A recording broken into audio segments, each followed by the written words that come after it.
New into stock, we have a Vauxhall Insignia 2-litre CDTi ecoFLEX. It's the elite model, 2014 on a 64 plate. It has done 55,200 miles, full service history. Fuel economy, urban 62.8, extra urban 88.3, combined is 76.3. 0 to 60 time of 10.5 seconds, top speed of 127 miles per hour out of 138 brake horsepower 16 valve engine.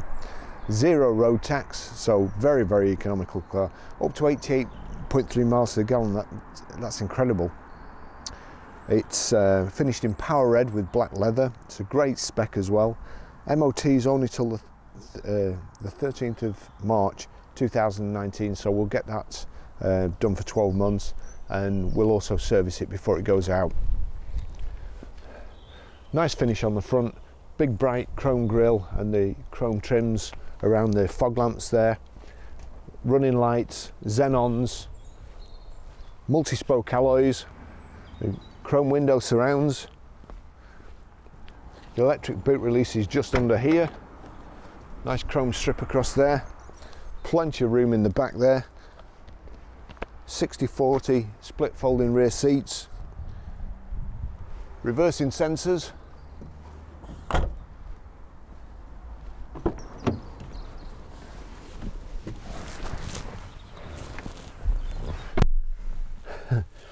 the seats are like brand new.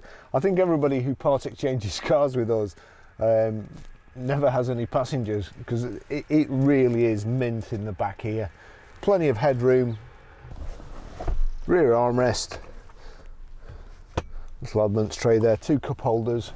The seats are also nice and high. That's really, really built for adults. You get quite a lot of seats in the back these days, and they only come up to about here, and then the headrests extend up to keep you safe, I suppose. But these really supportive and lovely car, really is. Brushed aluminium door handles here, and the seats are sculptured, airbags in the B and C pillars. Just take you for a ride.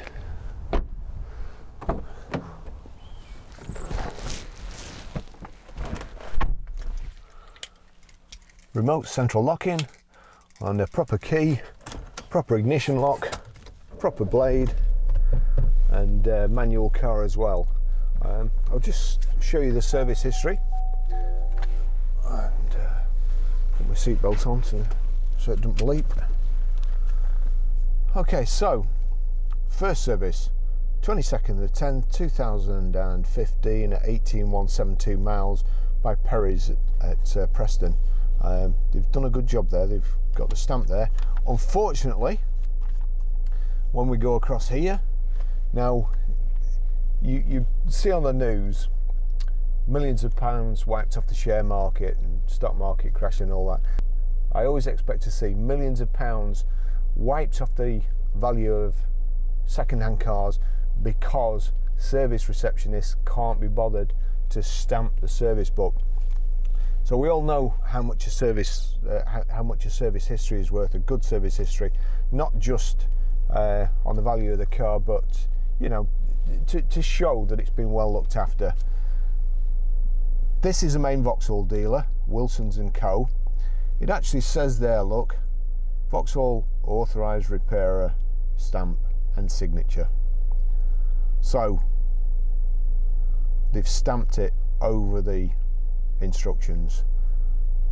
This person must be doing that every single day, day in, day out, and he's still not managed to get it in the right spot. It's not even signed. I used to sign them. I make sure the most valuable thing in service reception is the dealer stamp.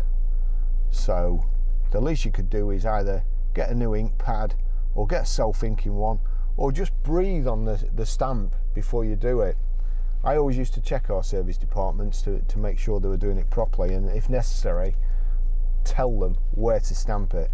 But so there. But anyway, I've found it. It's Wilson & Co. Well done, Wilson & Co. Get a decent stamp or get rid of your service receptionist. Then we go, Perry's have moved from the original place. So they've got a new stamp there, and we can see there they've spent millions and millions of pounds on the new premises. Unfortunately, seems they've scrimped on the stamp.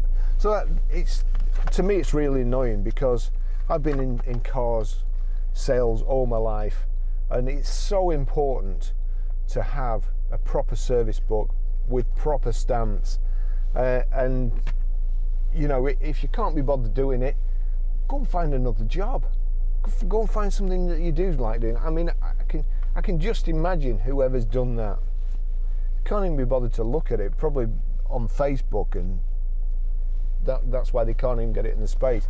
So it does really annoy me, and it annoys me when we have to phone up to check that they have stamped it, and then they say, oh, we're too busy, I'll have to phone you back. Well, if you'd done the job right in the first place, perhaps you wouldn't be so busy answering the phone all the time to people like me. So it really annoys me. We've got an electronic handbrake there, and I think that just goes off when we, yeah, it goes off when we move forward anyway, but may as well knock it off. We've got height and reach adjustable steering wheel, and we've also got memory seats here. There you go. What was it? I need to get the first person setting to come and do a video for me and see how many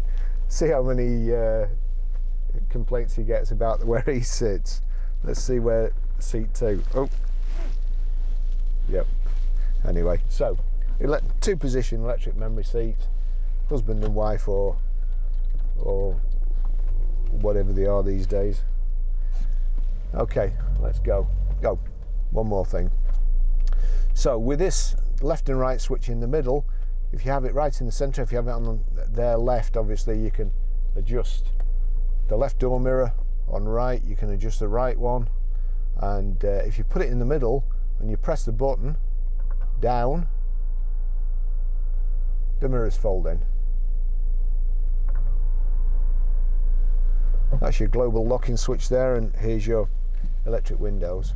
Right, after all that moaning, I'll take you for a ride. It's a lovely day, it's cold, but blue skies, and this car is just as it's come in.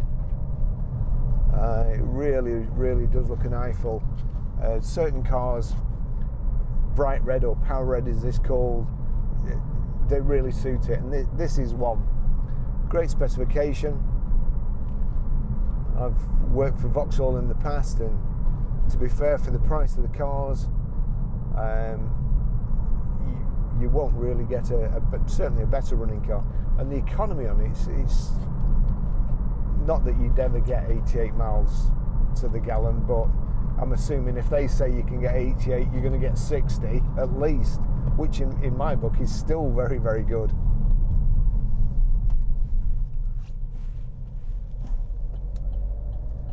You've got sat nav, Bluetooth hands-free, Bluetooth audio streaming.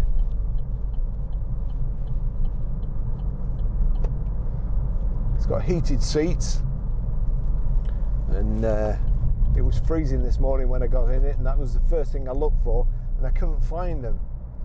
But you can actually see them obviously better when the instrument panel's illuminated. Of course, the next thing I was looking for is how to switch them on. So there's a heated seat, or a picture of a heated seat there, and then the temperature next to it, but you touch it. You've got to touch it basically 3 times to get it to heat 1. There's heat 3, heat 2, heat 1, and then next to it you've got your driver's side temperature setting. So it's kind of like your iPhone screen.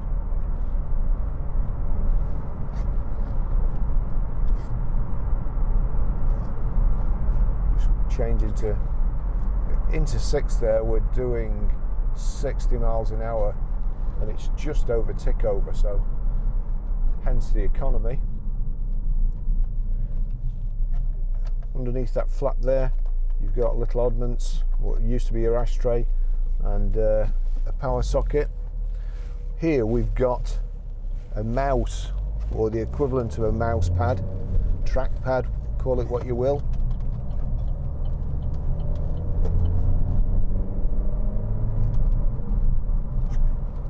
If I just click, I'll show you how to use it later because I've not even looked myself.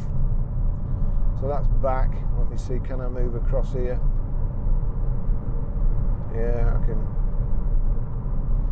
I'll show you how to use it when we get back to the garage.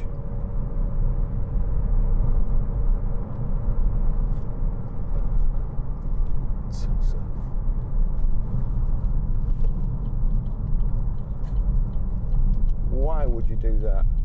Why would you put yourself behind a van?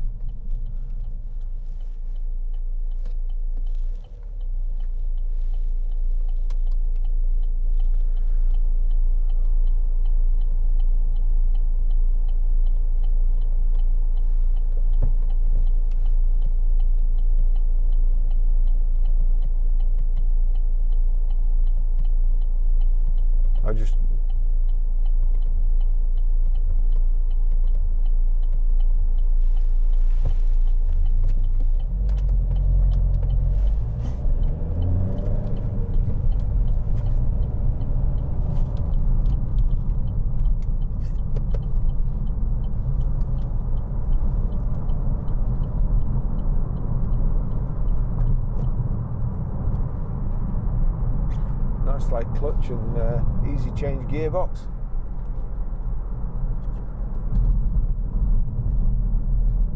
It's running away with me, I'm going too fast.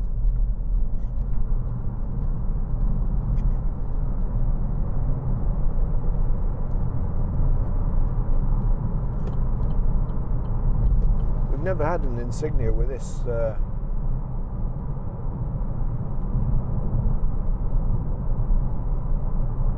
would appear you just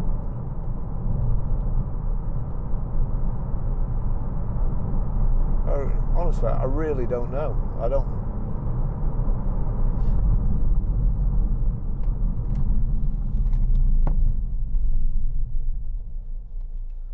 tapping up and down here and I don't know what I'm doing.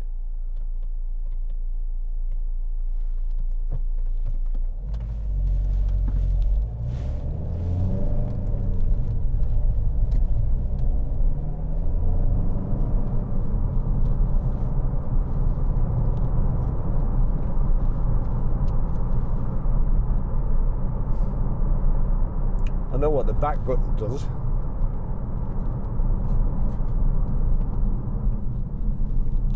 That's voice activation.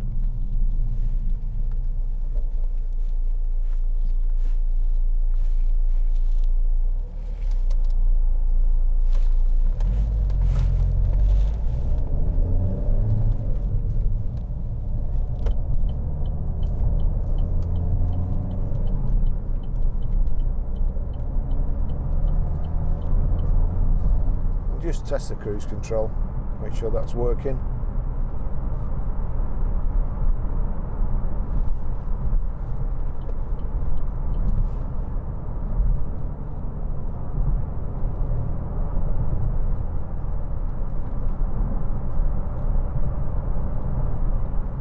$70 miles an hour.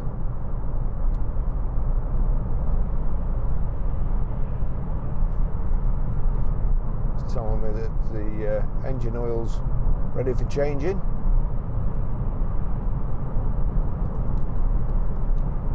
So that will be cruise control on, then set.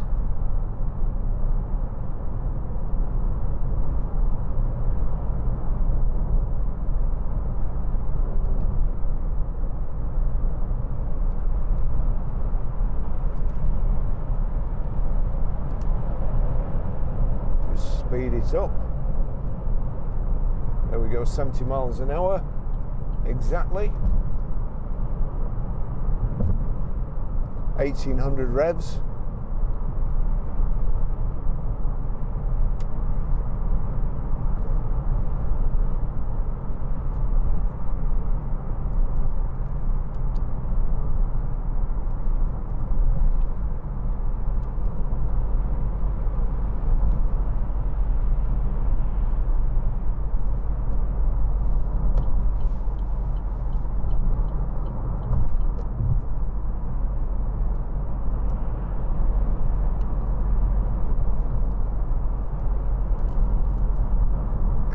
volume control over here, and your information display in the center there. You've got info, audio, phone, navigation. Click on navigation, no route entered.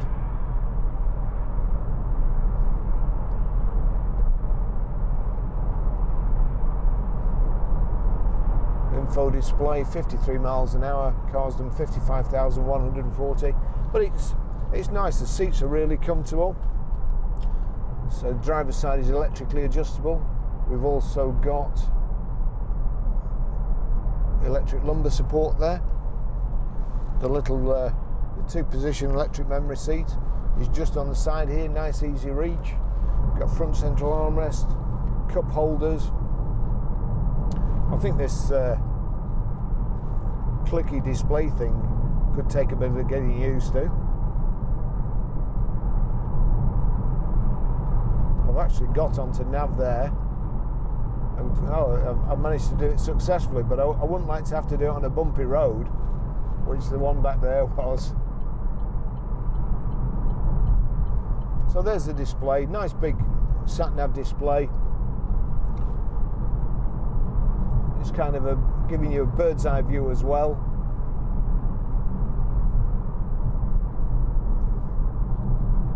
Turn the heater up a bit.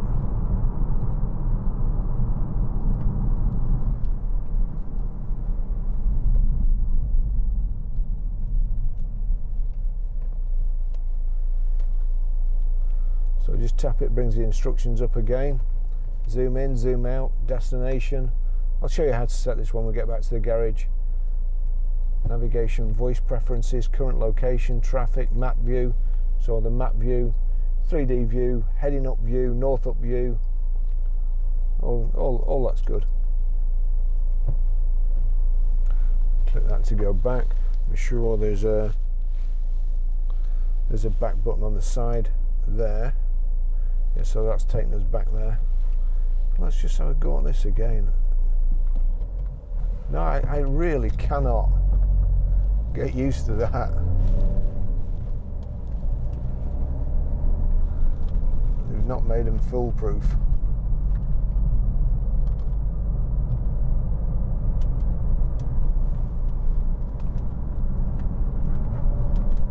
Great steering and road holding.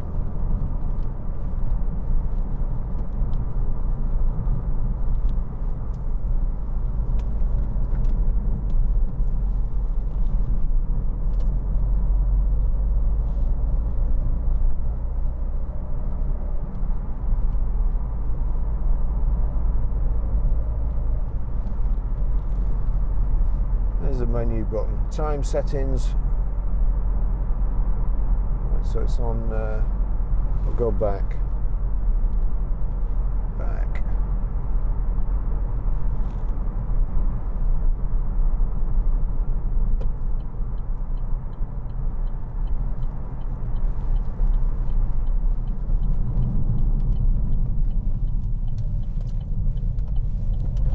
I've had plenty of Insignias in, but none with this system before.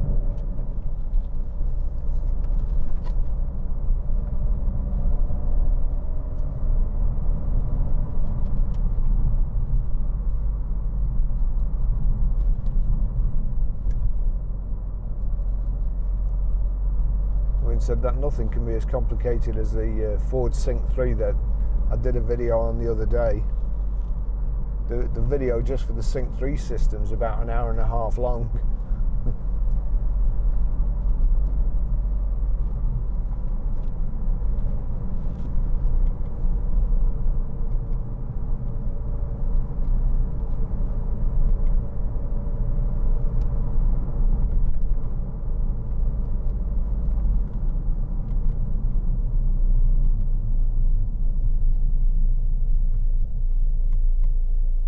All right, I get it now. You don't just click at the side. In order to move backwards or forwards, you've got to kind of drag and click.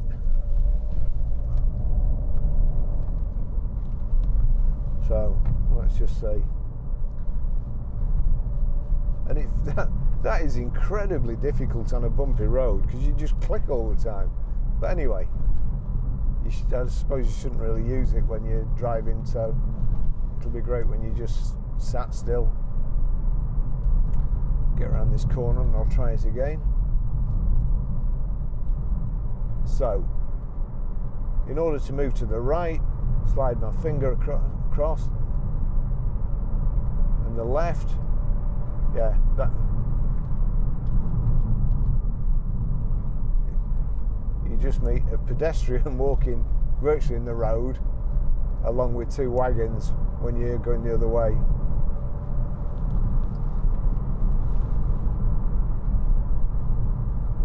Yeah. So it's a touchpad, but every time I put my finger on the touchpad, we seem to hit a bump, and I click on whatever it's on. So that'll take a bit of getting used to.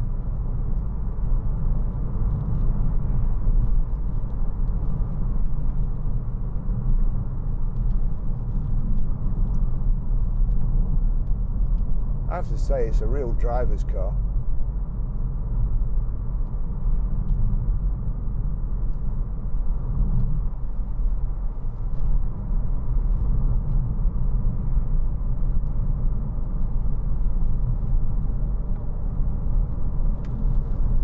Rev counter on the left, then we've got fuel gauge, coolant temperature gauge, speedo, your information panel in the centre.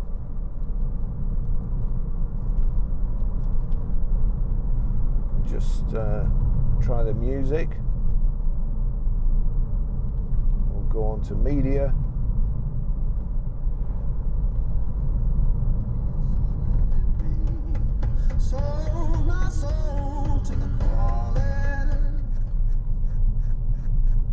Good sound system.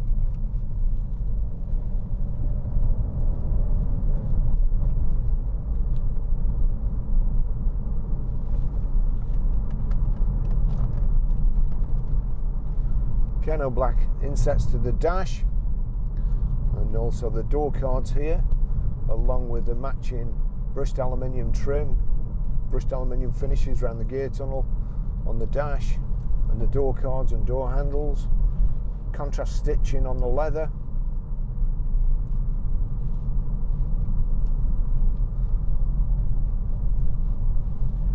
And the leather actually feels and probably looks better than in a lot more expensive cars. The finish in the cockpit's really nice. It kind of makes it feel like it wraps around you, all sculpted around the steering wheel and the driver.